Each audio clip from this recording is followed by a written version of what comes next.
3. In this video, I'll show you how to deploy a Lovable app with one click.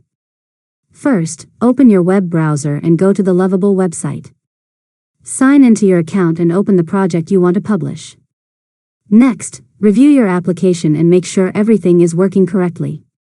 Test the pages, features, and any integrations before deploying your app. Now, look for the Publish or Deploy option inside your Lovable project. Click the button to start the deployment process. After that, Lovable will prepare your application and publish it online. The platform will handle the deployment process, including building your app and creating a live version that you can access from a web browser. Next, wait for the deployment to finish.